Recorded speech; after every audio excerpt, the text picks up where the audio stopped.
Bismillahirrahmanirrahim. Assalamualaikum warahmatullahi wabarakatuh. Jadi sekarang kita udah masuk ke jadwal pelajaran matematika.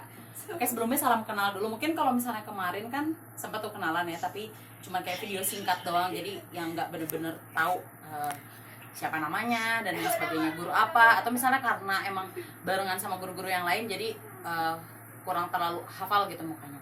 Oke, jadi perkenalan dulu sedikit. Nama Teh Sofa, jadi dipanggilnya Teteh. Jadi jangan, mungkin kalau misalnya ke guru-guru yang lain panggil ibu dan lain-lain, tapi ke Teteh tetap panggil Teteh ya, Teh Sofa. Jadi Teteh sekarang mau ngajar tentang matematika. Sebelumnya mungkin kalian sebelumnya udah Teteh kirim videonya tentang kenapa sebenarnya kita harus belajar matematika. Jadi sebenarnya matematika itu tuh secara nggak langsung, atau misalnya kalau misalnya kalian suka ngamatin nih lingkungan sekitar, sebenarnya itu tuh kita tuh perlu matematika. Kita ngitung, terus misalnya nggak cuma ngitung ya, kayak misalnya yang kecil dari anduk yang biasa kita pakai itu pasti ada perhitungan matematikanya. Atau misalnya dari air, atau misalnya kalau misalnya kita punya galon di rumah ada isinya air, itu pasti ada hitungan matematikanya. Jadi semua itu sebenarnya berawal dari hitungan matematika. Jadi kenapa kalau misalnya banyak yang suka nanya, kenapa harus belajar matematika? Kenapa matematika itu rumit dan segala macam? Jadi matematika susah dan gampangnya itu tergantung dari kitanya sendiri. Kalau misalnya kita emang tahu dasarnya, tahu gimana cara ngitungnya, pasti bisa. Pasti matematika juga jadi gampang, jadi mudah dan jadi asik, jadi seru. Kayak gitu. Oke, sekarang boleh dibuka ke bab yang pertama. Ini kan kalau bab pertama itu tentang bilangan bulat ya. Jadi kalau misalnya tahu tentang bilangan bulat. Jadi bilangan bulat itu ada bilangan asli, ada bilangan cacah, ada juga bilangan bulat negatif. Nah, kalau misalnya bilangan bulat asli yang teman-teman tahu kayak 1, 2, 3, 4, tapi mulai dari 1. Itu bilangan asli. Kalau bilangan cacah, bedanya dia ada nolnya. Hitungnya dari 0. Kalau misalnya penggaris nih, penggaris kan nggak ada nolnya ya. Berarti dia bilangan asli. Kalau dia di sini ada nolnya, berarti dia pakai bilangan cacah. Kayak gitu ya. Dan ada lagi satu lagi bilangan bulat itu ada bilangan bulat negatif, yang mungkin kita jarang nih pakai bilangan bulat negatif, tapi sebenarnya semua hal atau bahkan hitung-hitungan juga sebenarnya dia tuh pakai bilangan bulat negatif. Nah, sekarang kita bakal belajar tentang bilangan bulat negatif dan bilangan bulat positif. Ada yang tahu nggak sih kalau bilangan bulat negatif itu yang kayak gimana ciri-cirinya? Jadi bilangan bulat negatif itu ciri-cirinya, Teteh coba tulis ya. Bilangan bulat negatif itu ada tanda negatifnya atau tanda minusnya. Kayak gini nih. Kelihatan nggak? Bilangan ada tanda minusnya. Misalnya minus 3 atau minus 2 atau minus 1. Ini bilangan bulat negatif. Kalau bilangan bulat positif, dia nggak ada tandanya. Misalnya 1, 2, 3. Ini bilangan bulat yang positif, ini bilangan bulat yang negatif. Oke, sampai sini paham lah ya. Nah, sekarang sebenarnya kita buat apa sih belajar bilangan bulat negatif? Kalau misalnya kita tahu, boleh kalau misalnya di sekitarnya ada penggaris, coba dibawa penggarisnya, dipegang penggarisnya. Nah, di penggaris itu, ini kita mulai dari angka 1, 1, 2, 3, 4, 5, 6. Nih, di bawah 1 sebenarnya ada angka lagi nggak sih? Apa 1 itu tuh udah nilai atau angka yang paling dasar? Kayak gitu. Jadi misalnya, ini ada angka 1, sebelum angka 1 tuh sebenarnya angka berapa sih? Nah, sebenarnya kan kalau yang kita tahu ada angka 0 ya. Sebelum angka 1 itu ada angka 0. Nah, tapi apa 0 itu tuh yang paling bawah? Ternyata enggak. Ternyata di bawah angka 0 itu ada minus 1, di bawahnya lagi ada minus 2, di bawahnya lagi ada minus 3 gitu. Jadi kalau misalnya kita pakai ada yang namanya garis bilangan. Garis bilangan itu semacam penggaris, tapi dia ada negatifnya. Itu garis bilangan. Kita coba gambar ya garis bilangannya. Ini garis bilangan. Di tengah-tengah ini adalah titik 0. Nah, ke sini ke kanan itu adalah angka-angka yang positif. Ini ke positif. Positif. Ini adalah angka yang negatif. Jadi ke kanan itu dia semakin besar. Misalnya 1, 2, 3, 4. 4 lebih besar dari 3, 3 lebih besar dari 2, 2 lebih besar dari 1. Nah, ke kiri itu jumlahnya lebih sedikit atau lebih kecil. minus 1, minus 2, minus 3. Jadi minus 1 itu lebih besar daripada minus 2. Minus 2 itu lebih besar daripada minus 3. Oke, ini sampai garis bilangan. Tapi sebenarnya kalau di kehidupan sehari-hari, minus itu buat apa sih? Kayak gitu. Kenapa harus ada minus? Nah, kalau misalnya kita tahu, misalnya suhu, ada yang paham nggak suhu itu? Suhu itu jadi misalnya kita mengukur udaranya. Sekarang suhunya berapa sih? Kayak gitu. Nah, kalau dia di bawah 0 derajat, artinya dia udah semakin dingin. Kayak gitu. Itu kalau suhu ya. Jadi kalau misalnya kita tahu ada 0 derajat. Ini tanda derajat ya. Kalau dia udah -1 derajat, artinya dia udah semakin dingin. Semakin ke bawah, kalau suhu semakin semakin ke bawah derajatnya berarti dia semakin dingin. Kalau semakin semakin ke atas berarti dia semakin panas, kayak gitu. Kalau misalnya teman-teman suka tahu kalau kulkas misalnya, dia suhunya -20 derajat, artinya dia dingin. Kalau misalnya dia udah jadi 0 derajat, itu dia berarti di tengah-tengah. Gitu. Tapi dia kalau udah nambah 1 derajat, 20 derajat, artinya dia sudah semakin panas. Itu bedanya. Itu untuk suhu. Jadi kita menandakan suhu itu kalau misalnya di bawah 0 derajat, udah masuk ke fase dingin, itu pakai minus. Gitu ya. Selain itu, minus itu buat apa? Minus itu kalau untung rugi. Misalnya, contohnya, kita jualan baju. Jualan baju itu, modalnya kita beli bajunya itu 20.000. Harga beli ya, harga beli. Akhirnya karena pas kita beli tuh ternyata nggak cocok, kita jual lagi nih. Kita jual kita jual dengan harga 50.000. Artinya kita punya untung berapa? 50.000 dikurang 20.000. Untung itu tuh uang yang kita dapatkan, tapi itu tuh di luar dari yang kita keluarkan. Misalnya kita kan ngeluarin buat baju tuh 20.000. Nah, tapi kita ngejualin 50.000, artinya kita dapat 30.000 lebihnya, ya kan? Nah, itu untungnya 30.000. Untung ini dia nggak ada tandanya kan, artinya dia positif. Dia positif. Ibaratnya kayak gini lah, gitu. Tapi kalau misalnya untuk positif nggak usah pakai tanda, kayak gitu. Nah, kalau misalnya contohnya harga jualnya bukan 50.000, tapi harga jualnya 10.000. Karena misalnya kenapa dijualnya lebih kecil? Karena bajunya udah robek-robek, jadi udah nggak banyak yang mau, kayak gitu. Atau misalnya robeknya sedikit, tapi karena orangnya teliti, jadi dia pengennya yaudah 10.000 aja, pengennya lebih kecil daripada harga jualnya. Akhirnya jadi rugi kan? Ruginya berapa? Ruginya minus 10.000. Nah, gitu. Ada minusnya. Ini untuk menandakan dia rugi, ada minusnya. Atau contoh yang lain, ini contoh yang pertama ya. Contoh 1. Contoh yang kedua, itu hutang piutang. Misalnya, kita punya hutang. Hutangnya 20.000. Hutangnya 20.000. Nah, untuk menandakan itu adalah hutang, berarti pakai minus. Kenapa itu minus? Karena uangnya nggak ada di kita. Iya, maksudnya itu bukan uang kita. Jadi kita secara nggak langsung bakal ngurangin uang itu gitu.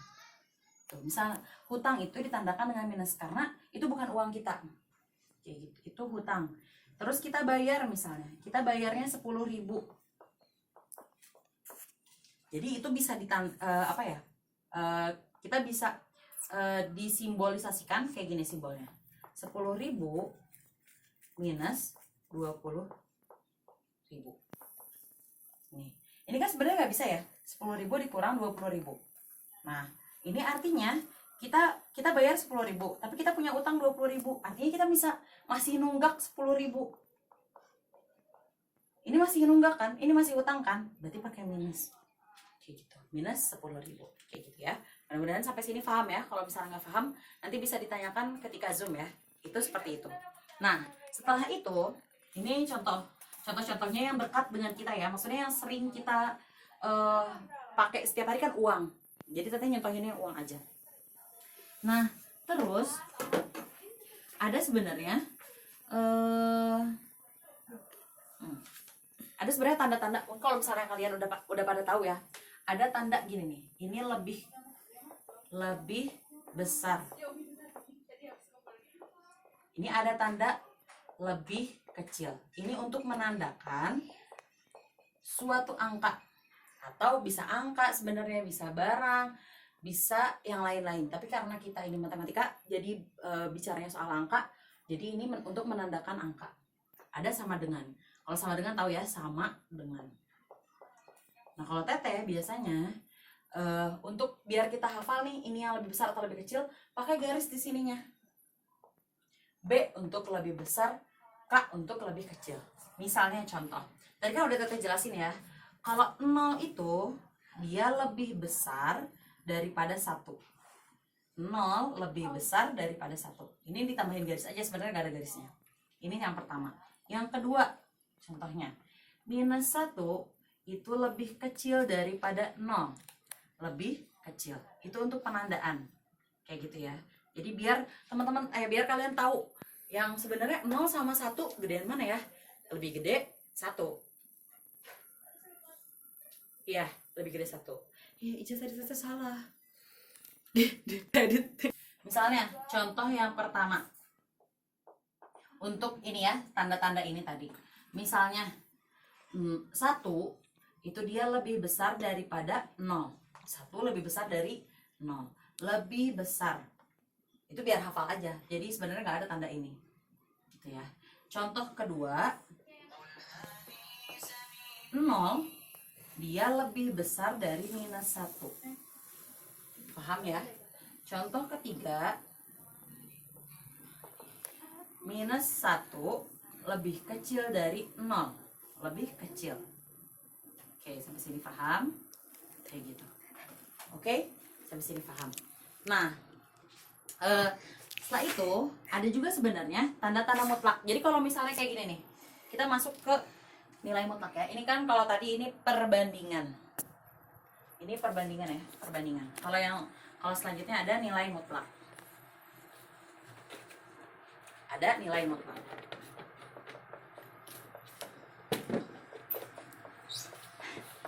Nih, kalau nilai mutlak ini, jadi kalaupun misalnya tandanya negatif, dia tetap positif. Misalnya. Nah, nilai mutlak ini dia tandanya gini. Ada garis 2. Misalnya minus 3. Ini artinya dia tetap 3. Kayak gitu. Ini nilai mutlak. Jadi mutlak. Walaupun misalnya tandanya mau minus, mau positif, tetap positif. Mutlak yang kedua, misalnya minus 2 sama dengan 2. Itu mutlak yang kedua. Kayak gitu ya contohnya ya. Ini untuk nilai mutlak. Nah, selanjutnya kita akan masuk ke operasi hitung bilangan bulat. Jadi teteh udah jelasin nih tentang bilangan bulatnya. Nah, sekarang teteh bakal ngejelasin tentang operasi penghitungannya. Pasti kan kalau misalkan matematika nggak jauh dari hitung dan menghitung. Jadi teman-teman harus tahu dulu dasarnya. Nambah apa? Pertambahan, pengurangan, perkalian, pembagian. 3. Oke. Nah, kita masuk ke operasi hitung. Operasi hitung ya, karena matematika nggak jauh dari operasi hitung. Pertama adalah penambahan. Penambahan antara negatif dan positif. Nah, jadi kalau misalnya untuk penambahan, saya contohnya mana ya?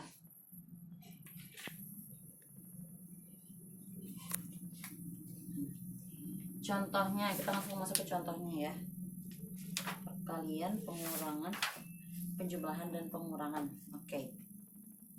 Nah, penjumlahan dan pengurangan.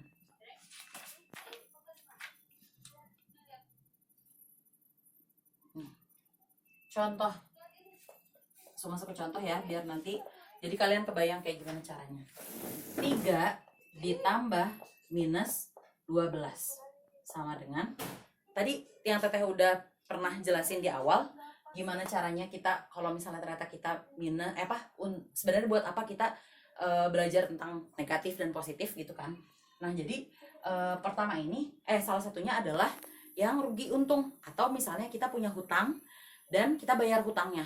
Nah, minus ini menandakan kalau kita tuh punya hutang. Jadi misalnya kita punya utang 12 minus 12 gitu. Ini ibaratnya gini, kita punya uang 3, kita bayar 3, yang positif itu kita bayar ya. Kita bayar 3, Terus kita punya utang 12. Gimana caranya? Itu. Terus berapa hasilnya? Gitu. Nah, berarti kita lihat sisanya kita masih punya hutang atau enggak. Ini kan lebih besar kita punya utangnya dibanding kita bayarnya. Artinya kita masih punya hutang. Minus berarti kan? Nah, kita punya utang 12, kita bayar 3, berarti sama aja kayak 12 dikurang 3. Iya enggak? Berarti kita masih punya utang 9. Kayak gitu. Paham sampai sini? Itu ya. Itu untuk penambahan. Untuk penambahan. Nah, penambahan juga bisa juga kayak misalnya kayak gini nih. Gimana sih ini? Oh, gini. Misalnya min 9, min 9 ditambah minus 7. Kayak yang Teteh udah bilang, kita punya utang 9, kita punya utang 7. Nah, cara pengerjaannya bisa kayak tadi yang pertama. Ini contoh yang pertama. Kalau contoh yang kedua bisa juga diganti atau ditukar. Atau dibilang juga sifat komutatif. Jadi ditukar. Misalnya ini kan awalnya minus 9. Yang keduanya minus 7. Jadi dibalik nih. Min 7 ditambah min 9.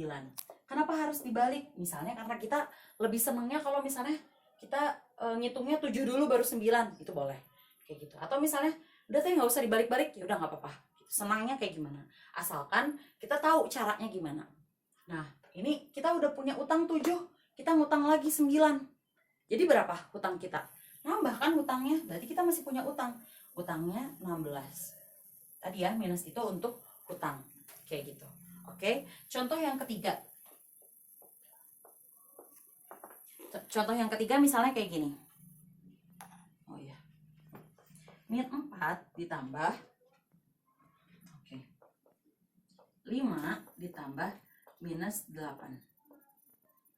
Kenapa ada tanda ini? Karena ini tuh ceritanya ya. Ini tuh operasi yang harus didahulukan. Jadi harus ini dulu yang dikerjain. Baru nanti dihitung sama minus 4-nya. Kayak gitu, ya.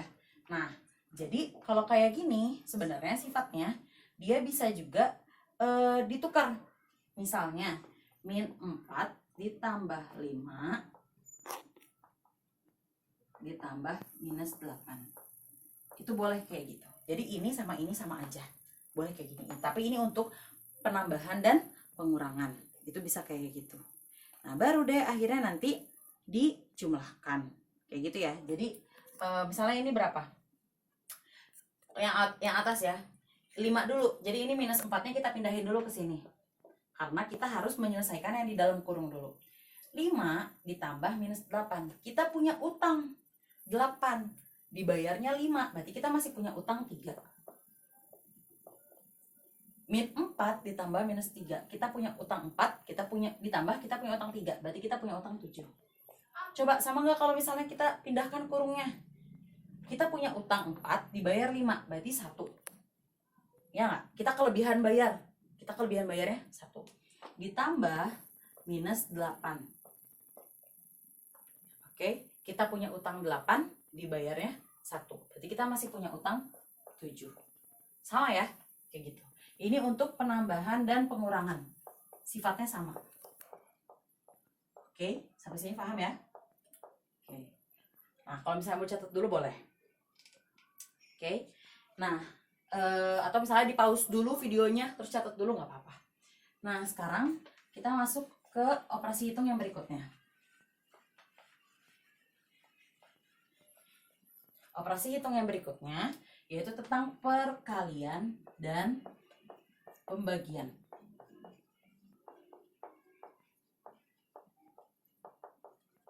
Oke. Contohnya kita langsung ke contohnya aja ya. Jadi yang Teteh tadi bilang ya, jadi untuk misalnya penambahan, mungkin kalau misalnya penambahan dan pengurangan kita bisa pakai hutang terus dibayar, hutang lagi dibayar, atau hutang ditambah hutang, kayak gitu bisa. Tapi untuk perkalian dan pembagian itu nggak bisa. Kita nggak bisa pakai hutang dan membayar. Perkalian dan pembagian itu jadi sama kayak perkalian yang biasa, kayak pembagian yang biasa sama. Jadi makanya kita harus tahu dulu perkaliannya. Kalau misalnya ternyata teh belum hafal teh perkaliannya, boleh, nggak apa-apa, dicatat dulu. Misalnya 1 kali 10, 10, 2 kali 10, itu boleh banget, nggak apa-apa. Karena lama-lama kita bakal kebiasaan. Oh iya ya, 3 kali 4, 12 misalnya. 4 kali 5, 20. Nah, itu kita lama-lama bakal tahu. Nggak apa-apa kalau misalnya teh masih dicatat, apa teh masih lihat, nggak apa-apa. Oke, nah udah kayak gini, Teteh coba kasih contoh langsung ya, kasih contoh ya.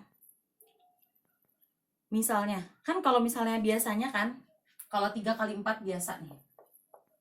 3 kali 4, 3-nya ada 4. Iya nggak? Oke, kalau misalnya kita, biasa ya, ini yang kayak biasa. Nggak ada tanda negatif atau positif. Maksudnya Oke, nah ini kalau misalnya kita yang biasa, tanpa ada negatif dan positif, ini semuanya positif ya, karena nggak ada tandanya.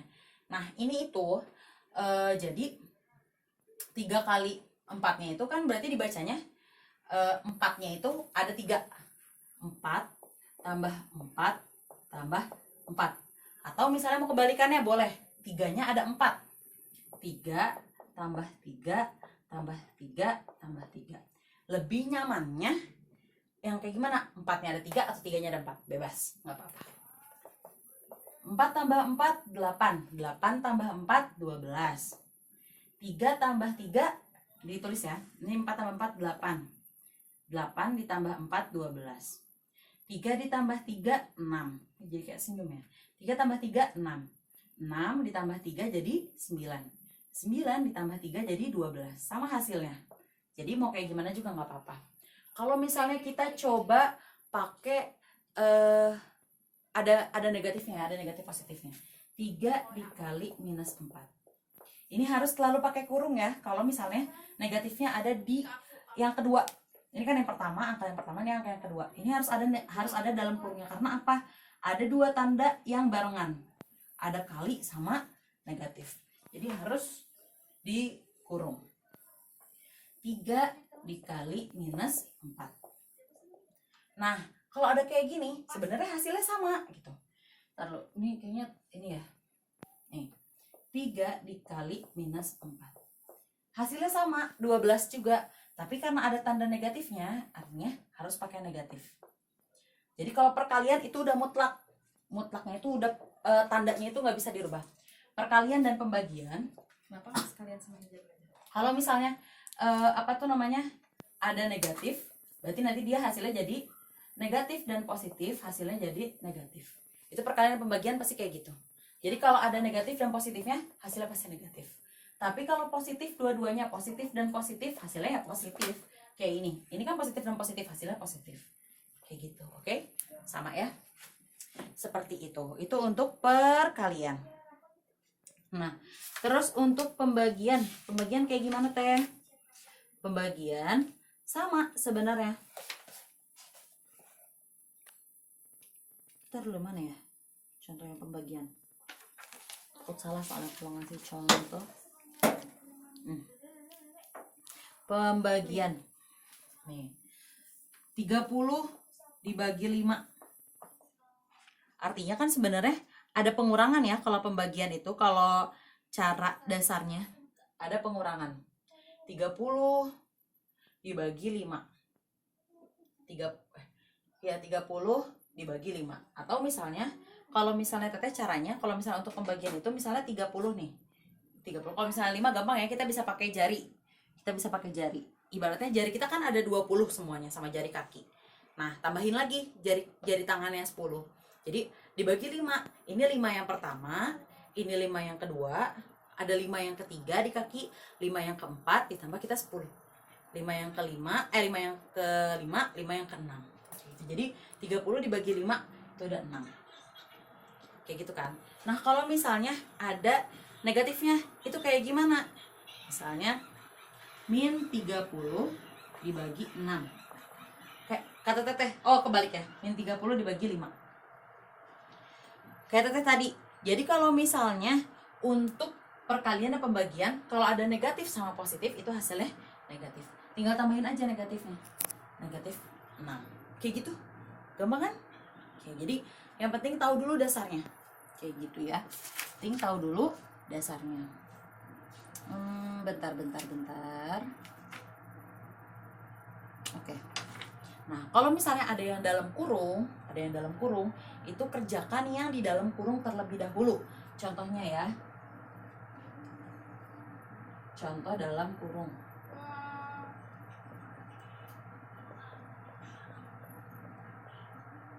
Contoh dalam kurung, misalnya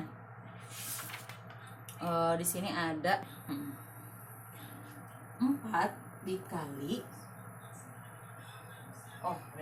ini campuran ya, 10 ya, min 10 min 5. Nah, kita kerjain dulu yang dalam kurungnya.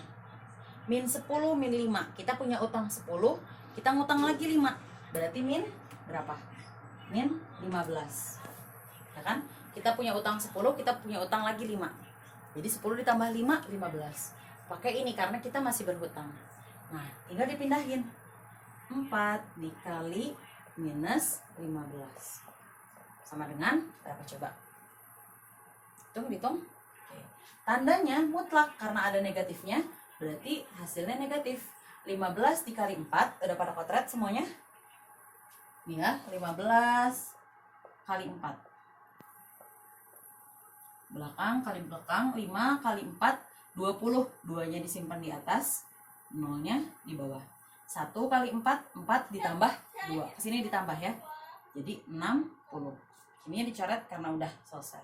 Jadi minus 60. Kayak gitu ya. Ini untuk contoh dalam kurung. Kalau untuk pembagian contoh dalam kurungnya gimana? Sama aja sama yang tadi.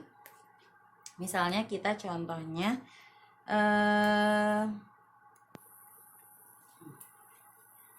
ini contoh yang perkalian. Ini contoh yang pembagian ya. Masih tadi. Oh ini. 8 dibagi minus 4. 8 dibagi minus 4. Hasilnya nanti dibagi 2. Kata teteh tadi kerjakan yang dalam kurung terlebih dahulu. 8 dibagi min 4. 8 bagi 4 berapa hasilnya? 8 dibagi 4. 4 yang pertama, 4 yang kedua. Itu habis kan, gak ada sisanya. Berarti dibaginya 2. Hasilnya karena ada minusnya jadi minus 2. Minus 2 dibagi 2. Minus 2 dibagi 2. Karena ada minusnya lagi, berarti hasilnya negatif. 2 dibagi 2, 1. Min 1. Ini hasilnya pembagian, ini hasilnya perkalian. Kayak gitu ya. Paham ya sampai sini ya. Ini untuk contoh-contoh operasi hitungnya. Nah, untuk yang sekarang coba dibuka bukunya halaman. Sampai sini insya Allah paham ya. Kalau misalnya ternyata nggak paham, boleh di chat di grup. Atau misalnya nanti rencananya teteh bakal buka sesi Zoom gitu buat tanya jawab. Tapi kalau misalnya ternyata ada yang nggak bisa atau ada yang nggak punya Zoom, berarti boleh nanti ditanya via grup. Coba dibuka halaman 17. Halaman 17 yang ini. Halaman 17. Dikerjakan. Nah yang nomor 2, nomor 3. Ada 5 nomor ya. Nomor 2, nomor 3, nomor 5, nomor 8, dan nomor 15. Oke. 15. Jadi ada 5 nomor ya. 2, 3, 5, 8, 15. Yang 15 boleh dikerjakan di sini. Kayak gitu. Nah yang nomor 2, 3, 5, sama 8 itu dikerjakan di buku tulis. Nanti hasilnya difoto ke teteh ya. Dan yang nomor 15 diisi di sini juga boleh. Kayak gitu. Oke, sampai sini mudah-mudahan paham. Dan sampai sini kalau misalnya ada apa-apa atau nggak paham, boleh langsung tanyain ke teteh. Itu ya. Oke, terima kasih semuanya. Selamat mengerjakan. Assalamualaikum warahmatullahi wabarakatuh.